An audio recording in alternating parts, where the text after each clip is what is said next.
નમસ્તે મિત્રો, આ ખેડૂત માર્કેટ યુટ્યુબ ચેનલમાં તમારું સ્વાગત છે.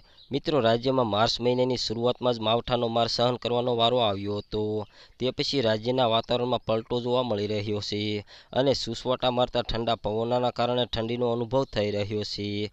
આવામાં આગામી દિવસોમાં રાજ્યનું હવામાન કેવું રહેશે તેને લઈને હવામાન વિભાગની આગાહી સામે આવી છે, જે અનુસાર હવે ગરમી માટે તૈયાર રહેવું પડશે. હવામાન વિભાગના વૈજ્ઞાનિક અભિમન્યુ ચૌહાણે જણાવ્યું હતું કે આગામી 5 દિવસ રાજ્યનું વાતાવરણ સૂકું રહેશે. ત્યારે આગામી 3 દિવસ સુધી લઘુત્તમ તાપમાનમાં કોઈ મોટો ફેરફાર જોવા મળશે નહીં.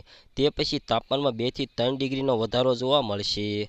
મહત્તમ તાપમાનની વાત કરતાં તેમણે જણાવ્યું છે કે આગામી 3 દિવસ તેમાં કોઈ મોટો ફેરફાર જોવા મળશે નહીં, જ્યારે 3 દિવસ પછી તેમાં 2 થી 3 ડિગ્રીનો વધારો જોવા મળશે. બીજી બાજુ હવામાન નિષ્ણાત પરેશ ગોસ્વામીએ જણાવ્યું છે કે માવઠા પછી જે ઠંડક થઈ ગઈ છે તેમાં ફેરફાર થશે અને 6 માર્ચથી તાપમાનમાં રોજ વધારો થતો રહેશે. 10 માર્ચ આવતા મહત્તમ તાપમાનનો પારો 35 ડિગ્રીને પાર થઈ શકે છે.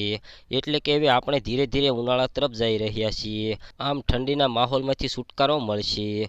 પરેશ ગોસ્વામીએ કહ્યું છે કે માર્ચમાં 2 વખત માવઠાની શક્યતાઓ દેખાય છે, જેમાં 10 થી 12 માર્ચ દરમિયાન ઉત્તર ભારત પરથી એક વેસ્ટર્ન ડિસ્ટર્બન્સ પસાર થઈ રહ્યું છે, જેના કારણે બનાસકાંઠા, સાબરકાંઠાના અમુક વિસ્તારોમાં માવઠું થઈ શકે છે.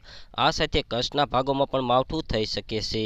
મિત્રો, વિડીયો પસંદ આવ્યો હોય તો વિડીયોને લાઇક કરો, શેર કરો અને હજી સુધી આ ખેડૂત માર્કેટ ચેનલને સબસ્ક્રાઇબ ન કરી હોય તો કરી લો, જેથી નવા વિડીયો તમારા સુધી પહોંચતા રહે.